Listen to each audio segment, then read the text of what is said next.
Welcome to another edition of the Jungle Juice podcast. He's Mick Nelson. I'm Sam Gormley. Mick, happy Sunday. How we doing? Happy Sunday to you as well. Doing good. It was a nice, beautiful day outside here in the Cincinnati area. It was nice, like 65 degrees and sunny. So had a nice little day outdoors. How about yourself? Yeah, it was nice. I got to go outside a little bit today. It was, I think, 71 here.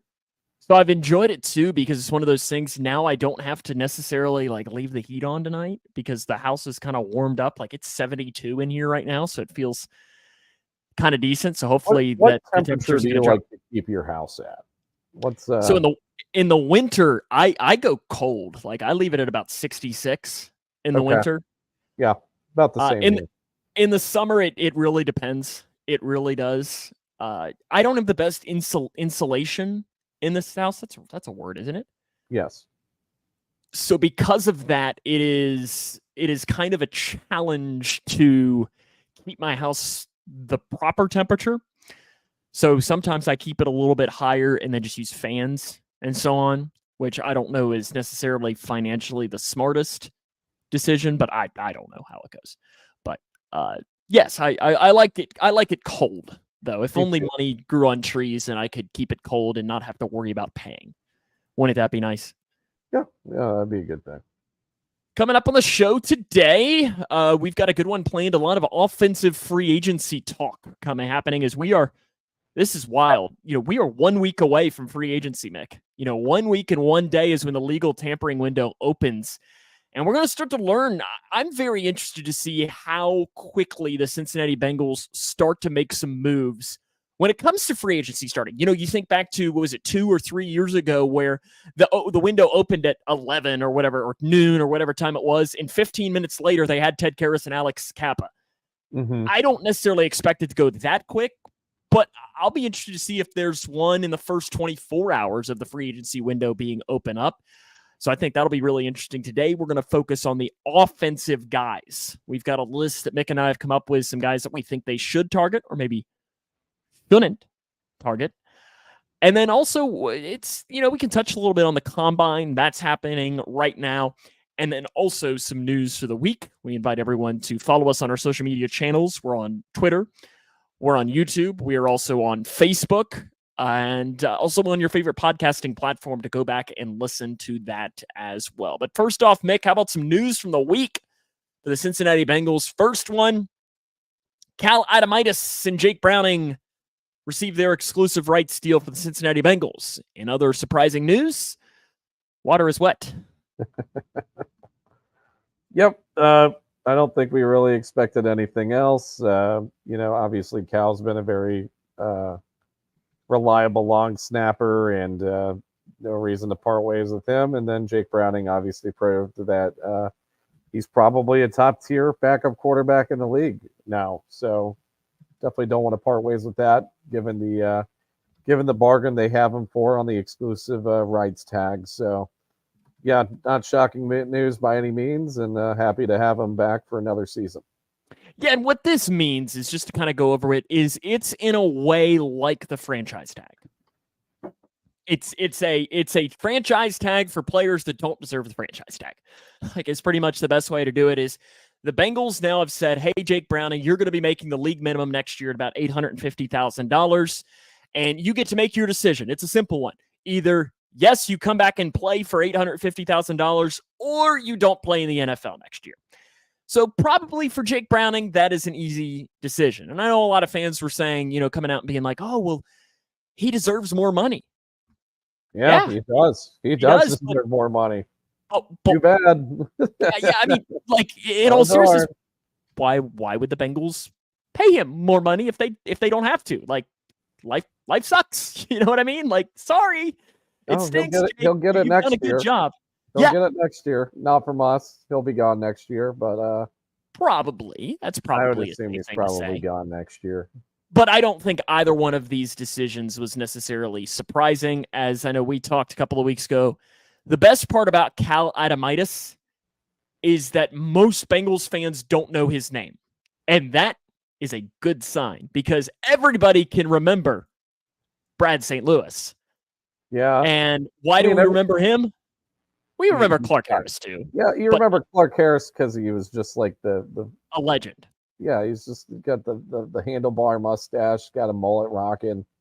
And then he was on the team long enough that you'd eventually catch on to most fans. So, but yeah, not a lot of people know who Cal is, and I agree, that's a good thing. Yeah, it's usually a good thing when no one knows who the long snapper is. The other big news of the week is one that I did want to kind of spend a little bit of time on here, Mick, and it is, the Players Association every year releases this study or announcement of how teams treat their players. And I always find reading the comment section on these very interesting because you get the fans who it's like, oh, they make millions a year. Wow, why are they complaining about things? And I kind of understand that, but at the same time, I always find it really interesting. So the Bengals ranked 26th in the NFL in treating their players. And it's really wild as to how this is split. So they are 32nd last in the NFL in treatment of families, food, and then nutrition.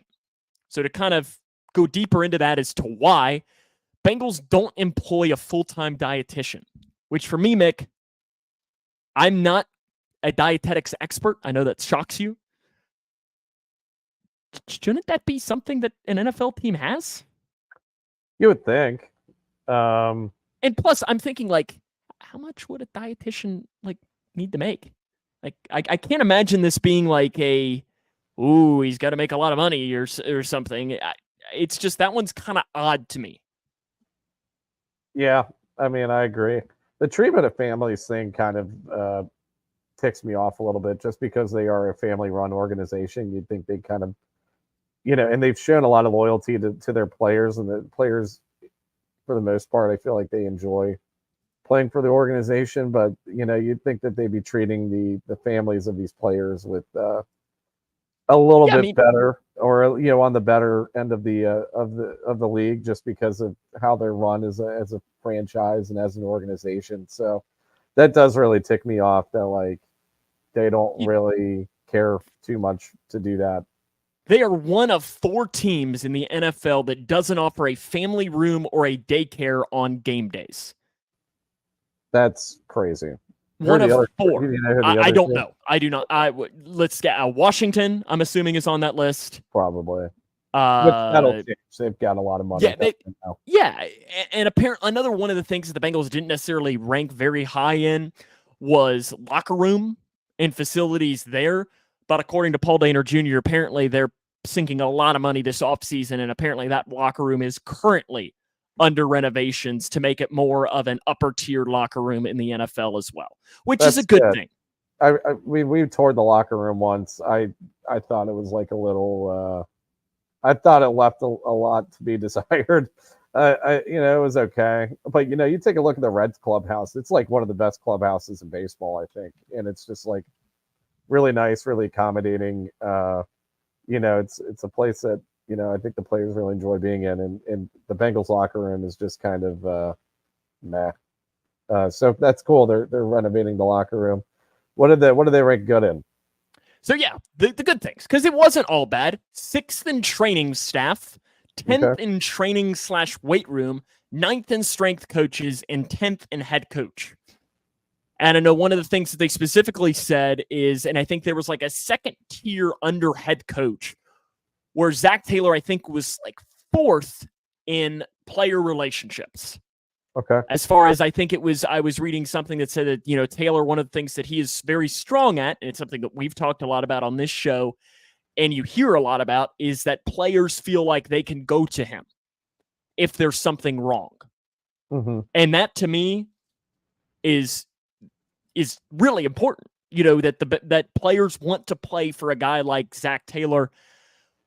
But I never want to see Bengals being not just like bottom tier in treatment of families, last. Yeah. That's got to improve. Yeah, I was hoping they'd fix that after being ranked dead last in that last year. Because they were ranked dead last in that last year, I believe. Maybe they're going to try and fix like one thing per off season, because you can't just sink all your money into everything here. So, last year it was the strength and training room, right?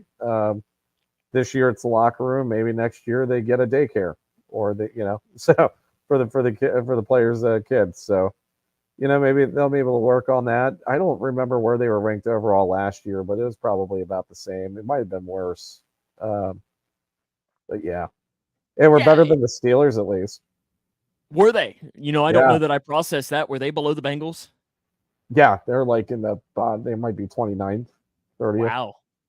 Yeah, well, and I'll tell you what, like anybody that says like, oh, the players make millions of dollars, like I guess like, do you care about the environment that you work in? Like in particular, person that's pissed off about this survey coming out. Like I think everybody wants to work in as good as work conditions as they can work in, and that's not that type of treatment's not exempt for multi-million-dollar earning NFL players. Sorry, especially when it comes to their family. Like these are kids we're talking about. Like if you brought your kids to work, do you want them to just be running wild and not have any place for them to go? Yeah. Like I think if my memory's right, Mick, that last year there was no place for like players' wives to go if they needed to breastfeed. Yeah. And that to me is like, whoa, like what? Yeah, that's I don't know. Because to me that's not like that shouldn't be. I don't know. It shouldn't take much with it. The survey in general is a really good thing. I think it provides a lot of transparency between the NFLPA and the teams in terms of where they're standing on that front. And obviously it provides transparency to us, the fans, and the media as well. Yeah, I think it's a really good thing that the NFLPA is doing to kind of shore up accountability on all sides in regards to how the players are treated. Yeah, I completely agree with that. The other big news from the week comes from the NFL Combine.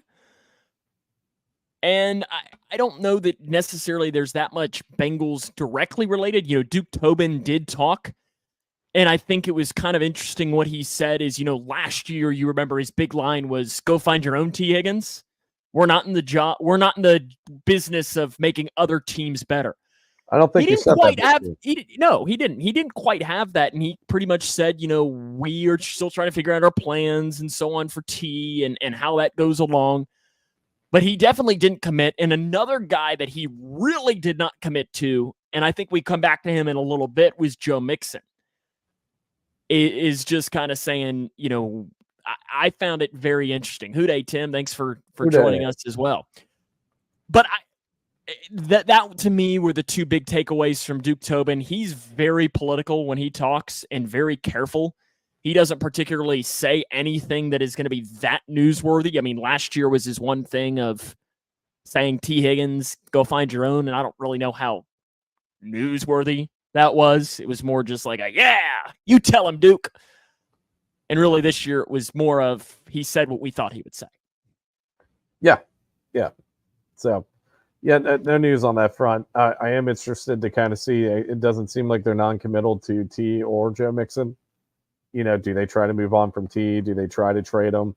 I think we mentioned last week, though, that the franchise cap kind of caps his tradability in terms of what teams would be willing to give up for T. Higgins, just given how much he's making under the franchise tag. And, a lot of wide receiver needy teams don't necessarily have the cap space. Obviously, there's a few of them, but needs to talk about that pie again. He does love talking about pie, Duke Tobin. Loves talking about pie. I did not know that. Is that his? That's his thing of. So what he describes is the Bengals have a pie right now, and their pie is $250 million. And the question is what slice of the pie is everybody's? So as I always say, what flavor is the Bengals pie this year, Mick? Are we going pumpkin, apple? Are we even getting like pecan? Like getting real crazy over here? Pecan pie is so good. Or pecan, West Virginia. Pecan. I think pecan's the correct way to. Pecan. What are you, French? Are you French? I'm an American. I call it pecans, right? I've never heard an American say pecan pie. I think I've only heard them say pecan pie. Might need I to leave this up swear. to the comments. Yeah. Pecan. Pecan Interesting. pie or pecan pie? Who says it right, myself or Mick? Pecan or pecan? Wait, can we do a poll? Can we unleash a poll on the page? Is there a way to do that in the middle of a podcast? Or Not that I'm aware of, at least through our realm. But the other thing that came from the combine is the Bengals did meet with some players. I'm just going to run through the list right now. Some guys. Okay, Tim is on your side. There we go. He's on your side. Sorry, Tim and Mick, you're wrong. They met with Brock Bowers. They met with Amarius Mims, Jatavian Sanders, Chop Robinson, J.C. Latham, Patrick Paul, Brian Thomas, Xavier Worthy, Talise Fawaga, along with more. They met with a lot of different guys. Also, congratulations to Xavier Worthy, by the way. Yeah, that's right. 4.21. John Ross, broke John Ross's 40 record, 4.21, 40-yard dash. John Ross is now completely irrelevant in football. Forever. Wow. John Ross catching strays. You like to, each podcast, you just throw strays at a random former Bengal. I just pick one former Bengal to just destroy. You know. I mean, I'm not going to disagree. I mean, but he had that one really good stretch through the first two games in 2019 where people thought Zach Taylor is the John Ross whisperer. Remember that? Yeah. Those were two really good games. You know, I don't know. I hated the pick when it happened. I did too. Really bad pick. And then especially... Thanks, Ken. Thanks a lot, Ken. And I mean, in all seriousness, everybody always drops in the who was the pick after. I don't know that they would have made that pick anyways, or at that time. Of Mahomes. Mahomes, yeah, they weren't going to do that. They still had faith in Andy. Andy was Andy's 2016 season wasn't that bad. It was okay. I mean, he wasn't the reason the team wasn't that good that year. Yeah. I don't know. Yeah, John Ross was not. I don't think that's what anybody was wanting in 2017. But he got Joe Mixon that kind of shored things up a little bit. So yeah, they did get Joe Mixon that year, didn't they? Oh, great. Am I going to start taking shots at Joe Mixon on this pod? Probably. You do it on a weekly basis. I do. Out of the way. And guess what? Yeah, I mean, it's coming, Mick. You know it's going to have to come. You take shots at random Bengals. I just take shots at Joe Mixon. It's just part of the pod weekly. How about some free agency talk here? Bengals, we mentioned in 10 days, we very well could have a new Cincinnati Bengal. It could be that the Bengals on day one, it's Derrick Henry, Chris Jones, Jonah Williams is back, and then Tommy Townsend, and then who else? Who else is on this list? They signed Mike Evans, right? Michael Pittman Jr. Yeah, they signed everybody, Mick. And then, in 24 hours, and the next thing you know, they're like the New Orleans Saints and they're in cap hell. Yeah. Yeah. And so I need to look into this. PFF said there's some type of analytics site that, because, over the cap can be a little misleading with the salary cap and showing everybody in the red. There's some type of service that kind of talks about how much cap flexibility a team really has, because all the Saints do is just restructure every deal that they can and then push more cap to later seasons and so on. They've just been doing that for the past 10 years. So I need to find the service and just see what the true cap health is for every team. Tim asks really quick, and we're going to talk more about defensive guys. Well, that'll be next week's show, Tim. But thanks. But really quick, Mick, I'm gonna put you on the spot. Eddie Jackson or Kevin Byard, or none of the above. I don't think I want any of them actually. There's a lot of good safeties in the upcoming class, and I think that'll be a really good discussion to have next week. I mean, who I made it up a couple of weeks ago. It's not going to happen, but he is my he might be number one on my free agent please list. Antoine Winfield Jr. Yes, it's not going to happen. And I know that, but he's just at the top of my list. If I got a notification at noon on next Wednesday, Bengals sign Antoine Winfield, my small town here, they're probably going to have to shut something down because I'm probably going to be running around the town. Just running around on the loose. Yes, it's happened. It's happened. It's not going to happen, and I'm aware of that. But still, it's fun for me to sit and think about. For the offensive free agency targets, though, I think it's really interesting to go into this. Oh yes, Tim, I'm very well aware. It is a very wishful Christmas list. It is very wishful. And hey, you know what? I mean, listen, Mick, there had to have been something when you were a kid growing up that you wanted to drop on the Christmas list that you knew your parents weren't going to give you, but you still had to throw it on there just in case, Santa came through. Yeah, I still do that. My birthday's coming up next week. I'm just like, hey, Mom and Dad, I pay for my cruise, our cruise that's coming up. That'd be a really good birthday gift right there. It's a little expensive, so no, that's not happening. But it's worth asking about. So for me, Mick, first position is quarterback. Okay, that's done. Yeah, we're done talking about quarterback. I mean, maybe they sign like a practice squad guy. Like I don't know. I definitely do not expect anything there. But the next tier is running back. But to me, first off, and Mick, we have talked a lot about this over the last couple of weeks, but I think it needs to come up when we're talking into running back free agents. Is the first question we have to ask is Joe Mixon back? Because if the answer is yes, I think this completely changes how the Bengals go at running back free agents. I don't know that they sign someone if Joe Mixon is back, especially in that upper mid tier. I think you might see him take a low tier guy. But if Joe Mixon is not back, which you've heard me talk a lot about, Mick, that I say he should not be back, especially at $8.5 million. It's too much. The explosive rate has dropped. It's just not there for all of the reasons that we've talked about over these last couple of weeks. But so for this exercise, Mick, I think since we're talking about free agent targets at the running back position, it's important for us to say this is if Joe Mixon is not here. Because I think with him being here, it completely changes the list, and I don't think it's as fun of a discussion. Yeah. I think it's a flip of a coin here as to whether Joe Mixon's back or not. I'm not like emotionally attached to it either way. I agree, for the sole purpose of the show, I think we should assume that Joe Mixon is not going to be back, because I think both of us have running backs that we want to talk about here in the coming minutes. So to me, it's split into two. You've got the top tier of free agent running backs: Josh Jacobs, Derrick Henry, Saquon Barkley. Those are the top three. Just to go on Spot Track, just to kind of put things into perspective here, Josh Jacobs 4 for 40, Derrick Henry 1 for 10.3, Saquon 3 for 30. Those are just in there. But then to me, there's the next tier, which is what I'm classifying as Bengals tier. Because I don't know that there would be anything more shocking, barring them signing a backup quarterback, than the Bengals signing Josh Jacobs, Derrick Henry, or Saquon Barkley. See, I just don't see Josh Jacobs having that big of a contract. A 4-year, $40 million contract for a running back, like, there's no way that's happening. At best, I think 2 years, $20 million. One of the last teams to do a 4-year, 4 for 40 contract for a running back?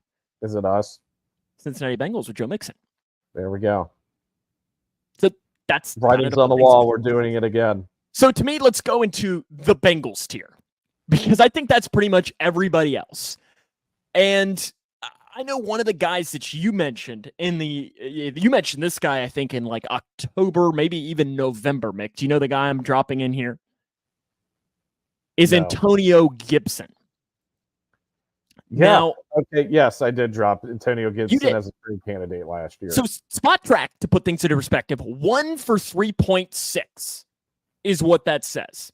Last year, his lowest output of his career with only 65 rushes, he still averaged 4.1 yards per carry, which is very, very, very average, if not maybe even a tick below it as far as average running back. That's one of the names that I'm dropping here. And then you've heard me talk a lot about, I'm on kind of team A.J. Dillon. Yep. Now, I don't know that would be the perfect move, but I still think that might be at the top of my realistic price range Bengals free agent target, but I got one more name that I want to drop to you, Mick, after you might drop one here. Do you want me to go ahead and Yeah, do it? yeah, because I want to on my list. And I do like the Antonio Gibson decision, by the way. He had he definitely bounced back after like a really poor beginning to last year. He definitely bounced back and played really well. The one thing I really love about Antonio Gibson's game is his pass blocking. He's been consistently a top 5 pass blocking running back in the league. And that's something I think that they missed last year. You know, obviously Joe Mixon, we know all of his problems in that department. Travion Williams was pretty okay at it. Chase Brown, I don't think is very good at it. You were kind of missing that side. You were missing that, which you had in Samaje Perine years past. So I think that would be a cool target for them. Actually, I do have Josh Jacobs on my list. I don't see him making nearly as much as what Spot Track said that he was making. 4 years, $40 million. I think you could probably get him on a 3-year deal. And I think he had such a down year last year that I think his value is gonna be skewed from that a little bit. But I think Josh Jacobs has proven to be a workhorse back. We saw him rip off 1,600 yards in 2022 with the Raiders. We don't know how much of last year's woes had to do with just the toxicity that was in that locker room for the first half of the season. And then also just given his whole contract situation with the Raiders and he was wanting to get extended. They weren't willing to extend him, and he was probably just mentally checked out. So, and I don't know. I feel like the Bengals have a realistic chance of getting him, but I don't want them going after like a Saquon or an Austin Eckler or a Derrick Henry where they're going to be so far priced out of getting those guys. I know Tim asks in on AJ Dillon, and I think he would be a good fit of being a cheaper option. And if you look statistically, I know I had the stats a couple of weeks ago, Mick, that he's been just as good, if not better, than a running back than Joe Mixon over these past couple of seasons. Now, back to Josh Jacobs. The one thing that does make me raise at least a little bit of a red flag, and it's more of just like halfway up, you know what I mean, is Joe Mixon's 27, Josh Jacobs is 26. So as far as age, you're not getting that much of a difference. Now, Joe Mixon, as far as running back-wise, is probably more like 30, 31, where Josh Jacobs is more like the 26, just based on sheer usage, wear and tear. Yes. Exactly. But it is at least something to keep in mind because you're thinking, okay, let's sign him to a 3-year deal. He'll almost be 30 by the end of that. Yeah. And I'm not discounting your guy by any means by saying that. It's more of just I'm interested to see would the Bengals do that for a running back who could be elite. 2 years ago, heck, he might have been the best running back in the NFL. I think he was the best running back in the NFL a couple of years ago. Yeah, it's going to be interesting to see if they address that position in free agency or not. I don't know what your thoughts are, but I personally think that we're going to see a lot of these top tier guys hold out, and we probably won't see them get signed until probably training camp of 2024. I feel like you see that a lot of years with some elite running backs. Like you never saw. You're seeing it in baseball right now. Yeah, you're seeing it. You've been seeing it in baseball the past probably 5-10 years. It's kind of weird with their contract situation with them being completely guaranteed. But, you kind of saw with Dalvin Cook last year, right? I don't think he got cut. Did he get cut in training camp? I can't remember. I know that he didn't sign with the team with the Jets until late in free agency. I can't remember if he got cut or late in training camp. I can't remember if he got cut. Yeah, I don't remember. I think it was in the offseason. Okay. Yeah. So I'd have to look that up. I think we're going to see a lot of these running backs probably holding out and trying to see if they can get really good deals. But I don't see teams just jumping at the gun of free agency to sign these guys. He was released on June the 9th. So it was before pre-training camp. Correct. Pre-training camp. Okay, Mick, you ready for the name here that I am not jumping on the table for this, but is at least makes me go, Especially for the price that Spot Rack has it at. This guy, 2 years for $4.4 million. J.K. Dobbins. No. Played only 24 games in 4 years. In his 4-year NFL career, he's only averaging 171.3 snaps per season. When he's healthy, 5.8 yards per carry, though. How much of that is the Ravens system? And I don't know that. But so you're telling me 1 year for $2 million. To me, the question is are the Bengals in a position to take a risk on a guy like that? No. And I would be stunned if they can, for the simple reason here of, J.K. Dobbins can't stay healthy. I mean, like I said, 24 games in 4 years. That's not even a season and a half in 4 years. Yeah. I'd be stunned, but it's at least one of those that, if they could get him on, 1 year for $2 million, is it worth a lottery ticket? I just don't think it is. I don't think he really offers a change of pace from Chase Brown anyways. 2, he's had season-ending injuries on the constant. 3, I think a lot of his production has to do with the Ravens' offensive system and how efficient they are in running the ball as a whole, as opposed to what he's necessarily done. Now, the stats are great. Like, he's averaged well over 5 yards a carry throughout his career. But 5.8, yeah. It's almost 6. almost 6 yards a carry, which is insane. But I don't know. I wouldn't be willing to take a gamble on that. For me, a $2 million one is almost worth a gamble. Now, I'm not paying him any more than that. Why don't you go get Rashad Penny while you're at it? Like, yeah, that's the other. Yeah. Is Frank Gore still around? He's durable. We can get his son. His son's going to be good drafted this year. Yeah, is Frank Gore still boxing? Didn't he go boxing or something? Dude, I wouldn't want to go up against him. That dude's jacked. He's like the most jacked 5'8" man I've ever seen. Oh yeah, hey, listen, it wouldn't shock me if you put him in there. He'd still get you some positive yards. And again, I'm not on here on the Bengals should sign J.K. Dobbins train. I'm not. I more just threw that name on there just because I saw the value. And I was like, is it worth a lottery ticket? And it just made me go, and I don't know the answer. I think, if it was 1 year, $2 million, I'm not going to be mad. But I would be kind of surprised if it happens. I guess should be the best way to describe it. Next up, wide receiver, Mick. This is an interesting one for me.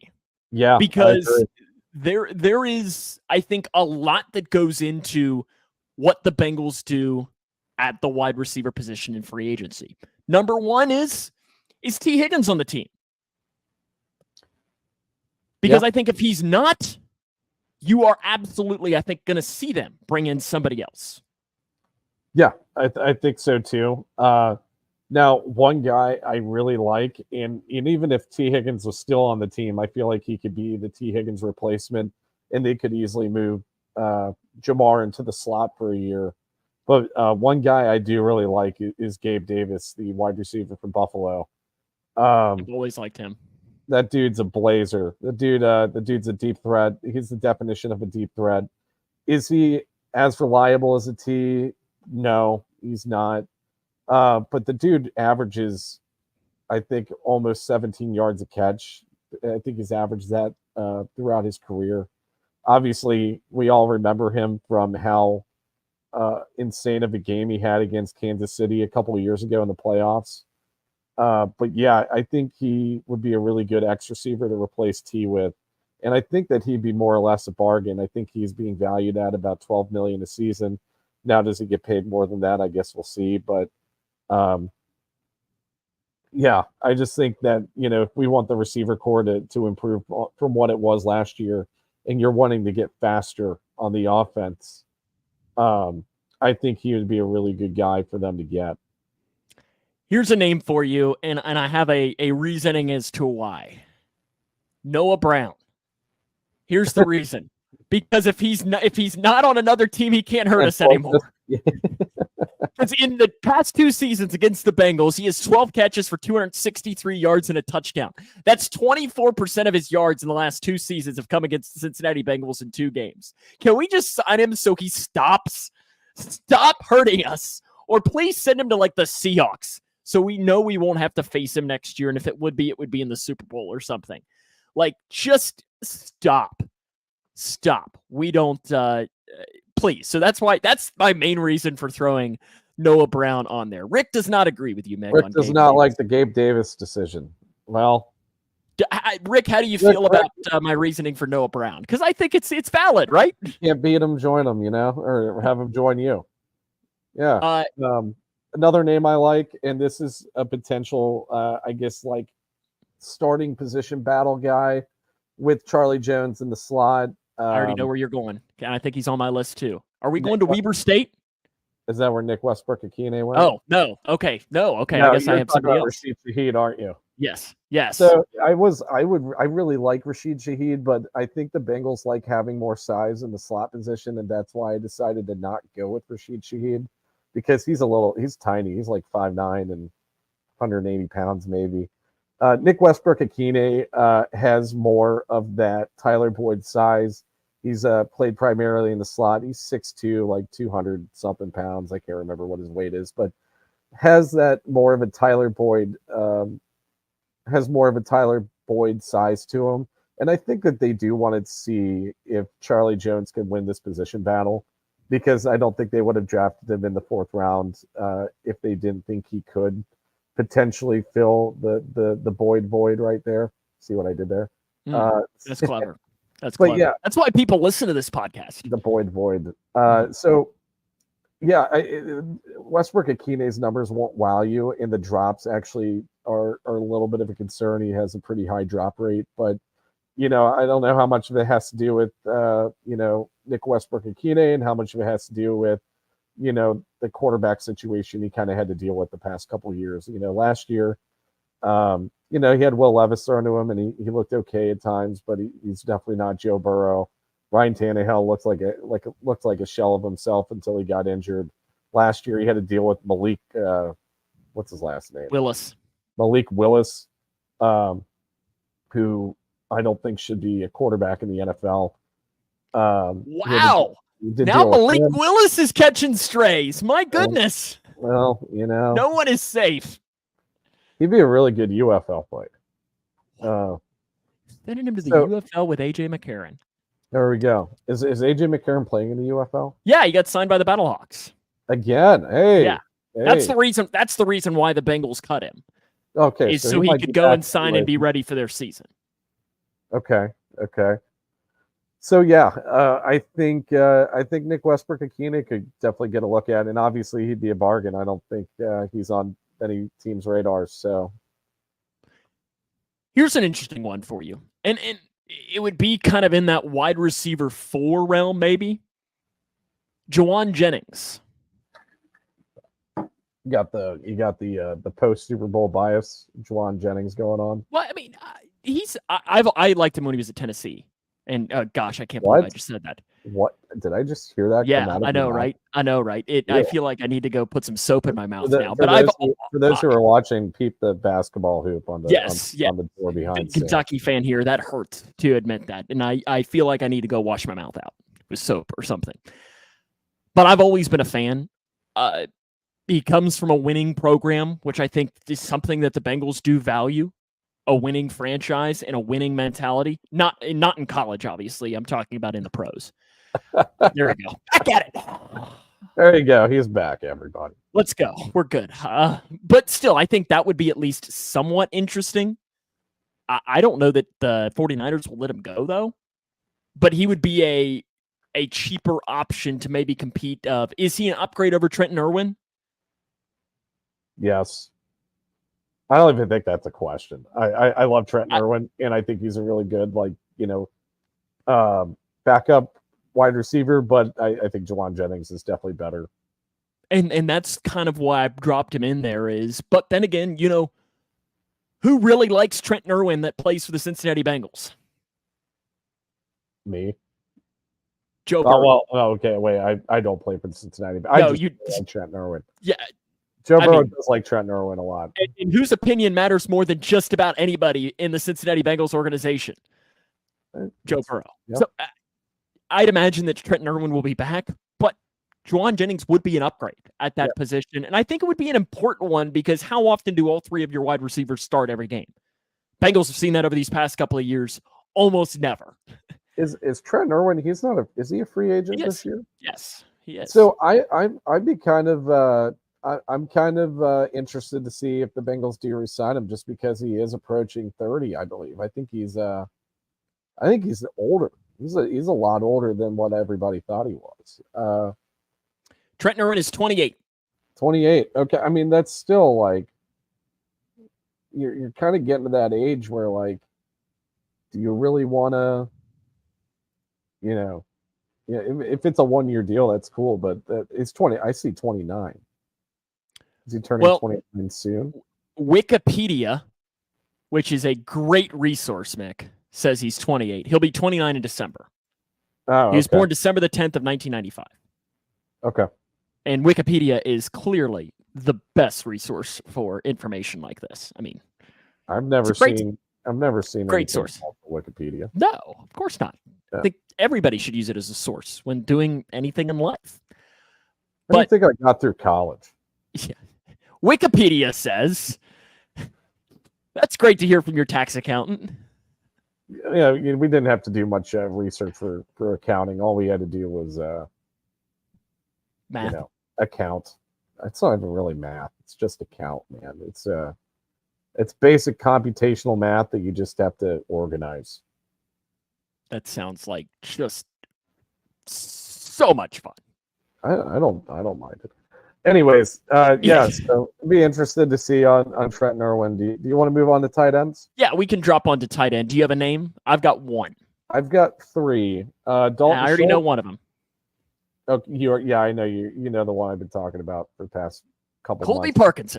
Colby Parkinson, Dalton Schultz, and I do have Noah Fant on here.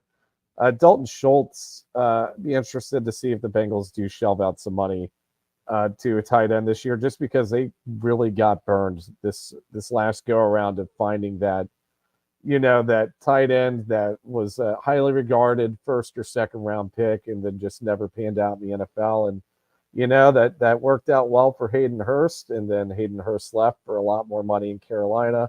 You tried to do it again with Irv Smith, and it went about as badly as it could have. Did it not work?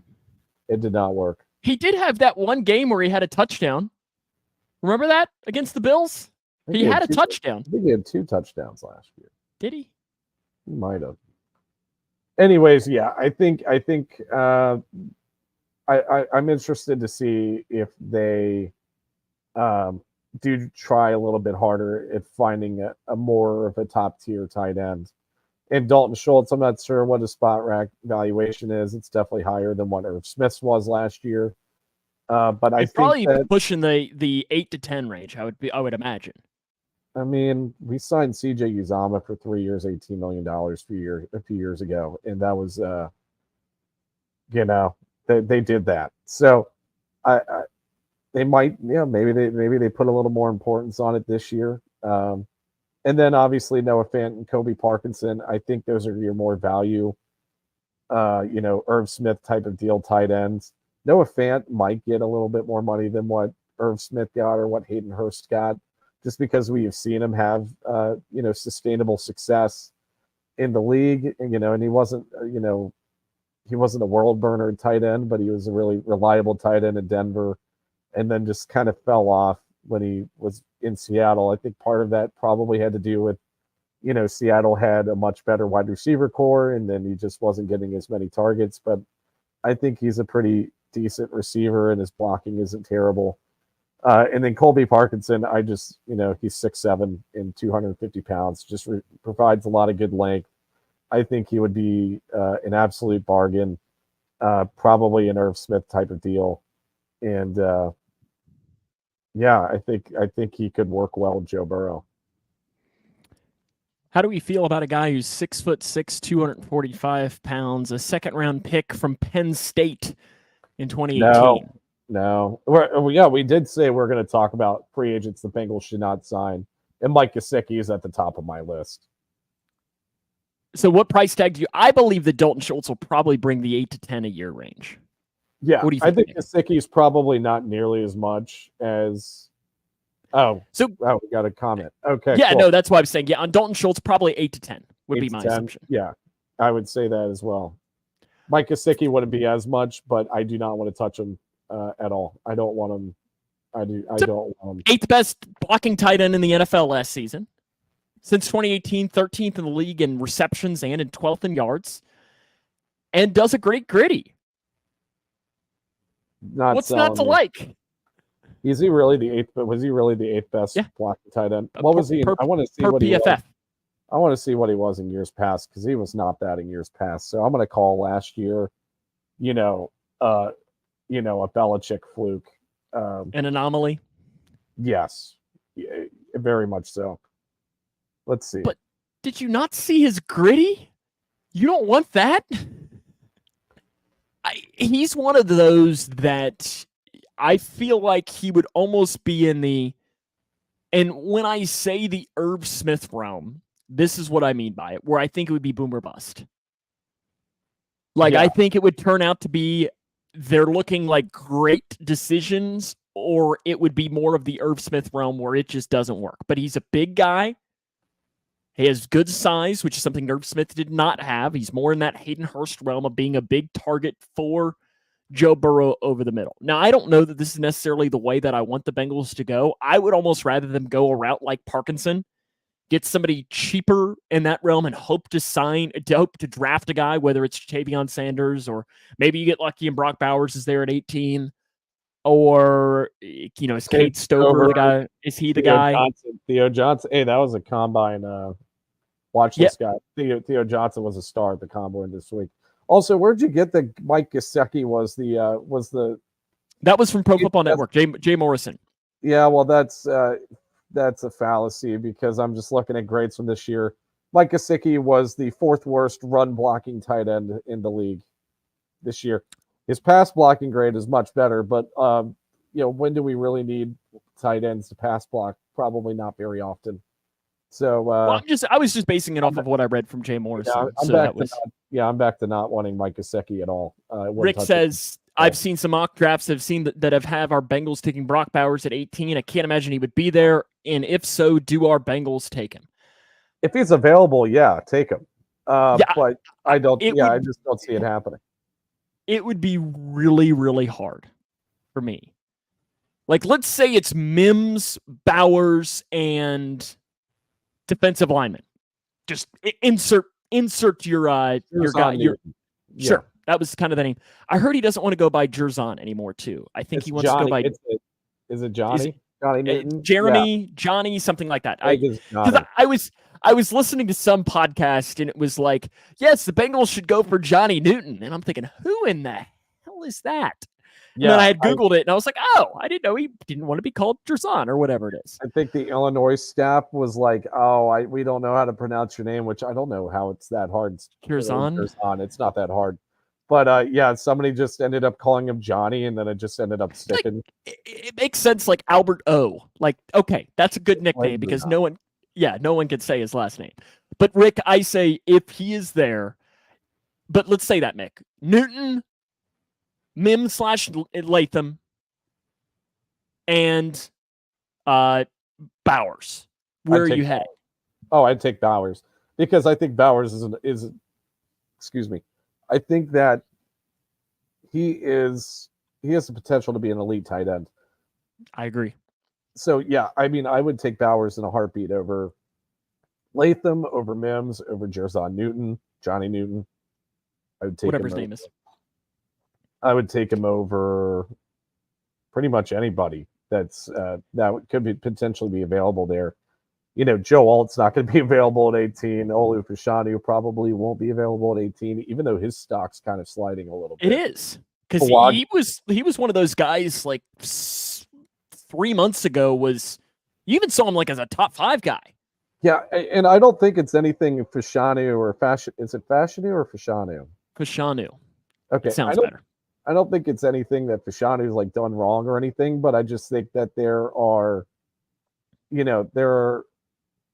elite prospects at like, you know, skill positions and edge rushers that I think teams are going to take precedence over signing a tackle or drafting a tackle, which, tackle's still a really important position, but I think it's just a product of how stacked this draft class really is. And this is going to be something we might almost have to dedicate an entire show to, Mick, is right tackle in that first round. We might have to do an entire show in April dedicated to first round Bengals. Yeah. And going through all of the different options and talking a lot about a guy like Amarius Mims, because I think he is so fascinating. And my question with him, and this will be something that we're getting ahead of ourselves and discussing, is can the Bengals afford to take a lottery ticket in a guy like him? Because to me, he is almost a lottery ticket. He is. He is a very raw prospect, even though he did come from a championship-winning program in Georgia. My goodness, that dude is a GAM. Yeah. Oh, he's grown man. He is one of the best athletic specimens I think I've ever seen at a tackle position. But yeah, he's still really raw. I mean, if he wasn't raw, this guy would be going top 10. But you brought up a good question. Can the Bengals afford for that to be the case? Or do they go with a more polished prospect like J.C. Latham, who I think probably is available at 18? So we'll definitely get more to that. He's 6'7", 340 pounds. Yeah, I mean, J.C. Latham's the same size, except 20 pounds bigger. It's and just runs faster. It's wild. But Rick does write in. I want to really quick to go back to the tight ends. Drew Sample's a must sign, in my opinion. We totally agree with you. Yes. Yep. Yes. We are in absolute agreement, especially because it's not like he's going to cost a lot. Listen, Rick, he is a GAM. Both of them are big men with it. Big men when it comes to that. But did you have any other tight ends that you wanted to drop in there, or should we move to the offensive line? Yeah, I don't have any other tight ends. Let's go ahead and move on to the offensive line. I only have one offensive lineman, and I think that you probably have this guy on your list. Is it Jonah Williams? It is not Jonah Williams, even though I do wish Jonah Williams the best. I met him at Target. Cool guy. Yep, there he is with me. He's a really nice guy. I think again, he looks much more thrilled to meet you than you do to meet him. That's what a great, that's got to bring him on the pod, even though when you met him, the pod didn't exist, but yeah, it's okay. I think Alex Schubert mentioned it best in a post last week, or maybe a comment. Jonah seemed a little checked out towards the end of last season. You didn't see like the same, he seemed like he was definitely the best offensive lineman on the team for probably the first 8 weeks, and then he was probably the worst offensive lineman on the team for the last 8 weeks. So I just don't think Jonah Williams is back next year. I would be stunned if he's back. But at the same time, I think if we were having this discussion 1 year ago, you know who we'd be putting in this realm, insert name here? Jermaine Pratt. And, we didn't think Jermaine Pratt was going to be back. And I think we were both admittedly really surprised when he was announced coming back, especially pretty early on and coming back into fill that linebacker position for the Bengals. Yeah. I don't know that that's quite an apples and apples comparison. But I don't think it is. In terms of the being checked out, maybe. But I'm saying more of being surprised that he came back. Yes. Okay. That's where I'm saying. I was definitely surprised Pratt came back, because like we all remember the locker room, or the walk to the locker room audio recording of what he said, and that it was his last year potentially, and how pissed off he was at ADG. Wait, not ADG, Joseph Ossai and whatever. Mm-hmm. But yeah, I guess the difference is like Jermaine Pratt was locked in all of 2022 in terms of his quality of play. He was a top 10 linebacker in the league in 2022 and had a really good year and had great chemistry with Logan Wilson. And that just wasn't the same case of Jonah Williams. The one thing with Jonah Williams is he's really the only tackle on the market under 30. Jermaine Illuminor is the other one. What about Onwenu? Onwenu is under 30, isn't he? I think he might be. Is he 29? No, I think he's like 20, maybe 28. Okay. Well, Jonah Williams is the only one that is. I mean, Jonah is our age. In fact, he's younger than us. To put things into perspective, he is quite. That's really the only reason he's on my list. But I would be genuinely stunned if the Bengals re-signed him. But even more so, I would be genuinely, I think, more stunned that he re-signed with the Bengals. Like, I feel like that the want would be much more on the Bengals side than it would be on Jonah Williams' side. I think he is. I think he's ready to move on. Yeah. So Michael Onwenu is the free agent. I think the Bengals should definitely look at. He's a right tackle. He's played with the Patriots for his first contract in the league. Has been a very solid, actually, I would say good right tackle. Has graded out really well. Only had 14 pressures given up in 2022, which is less than one pressure a game.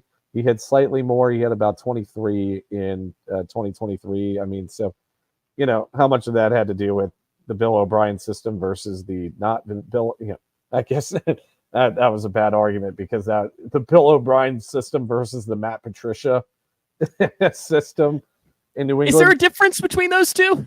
I don't know. I mean, maybe Matt Patricia was onto something because Onwenu did have a better season in 2022, and the Patriots' offense looked better in 2022. Sorry to get off topic there, but he's been a really solid tackle in the league. I think he's probably going to demand just as, if not more, money than Jonah Williams because of his quality of play. But I think if the Bengals don't want to address right tackle in the first round of the draft, I think they definitely have to take a swing at this guy. How do you feel about Trenton Brown, 13th best tackle PFF last year? I just don't see the Bengals going after him just because of the age and the injury history. Because he's on, I think he's over 30 years old. He is. I think he is 30. Yeah. Okay. He's 30. Okay, 30.8. He'll be 31 by the time the season begins next year. And I think that's going to be the same case with how do you pronounce his damn name? Illuminor? Illuminor.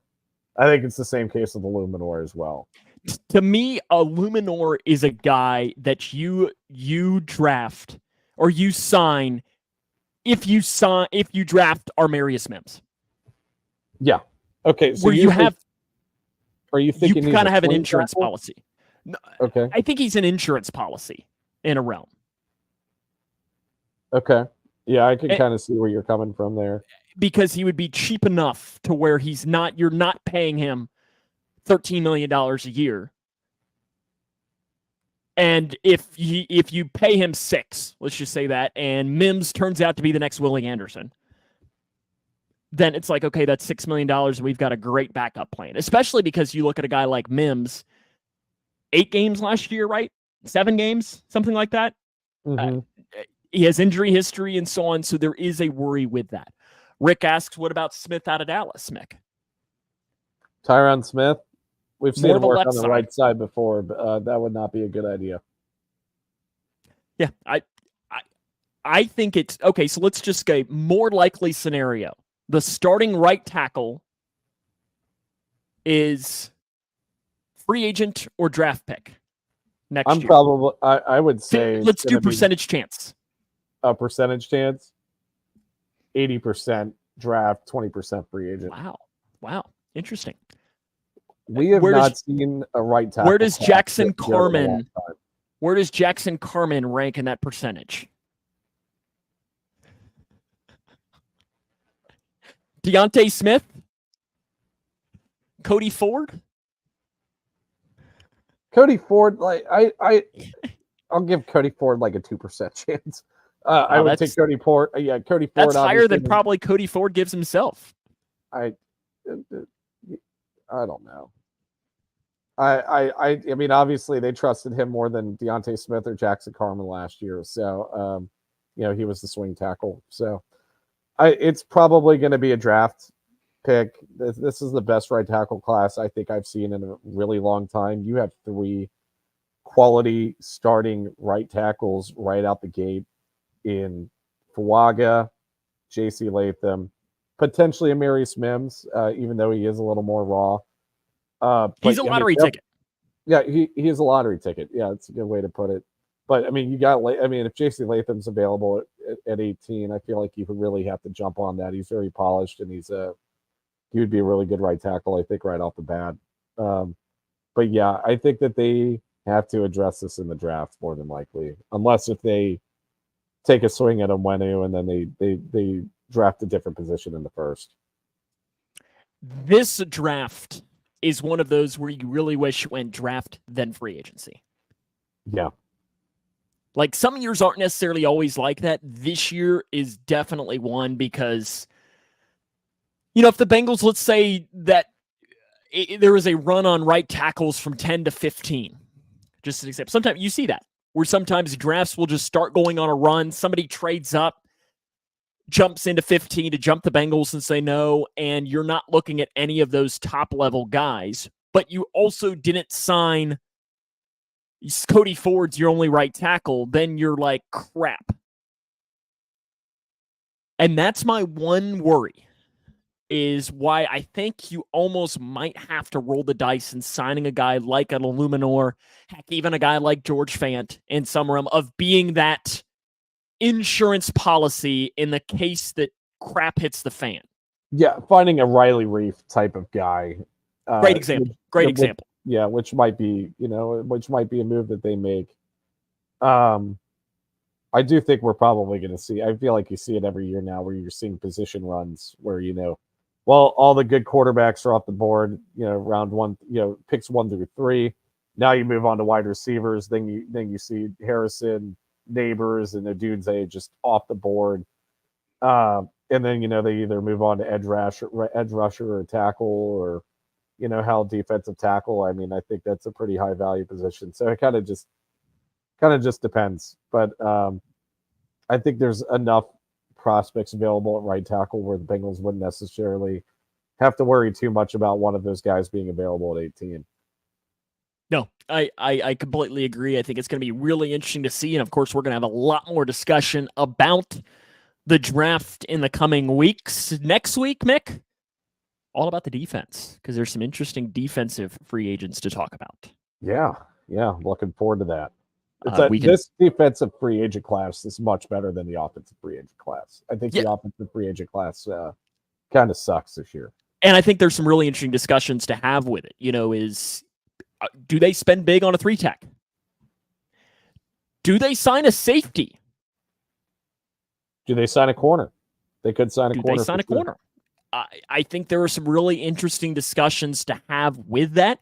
Could there be a surprising cut on that defense, a la B.J. Hill? Or Jermaine Pratt?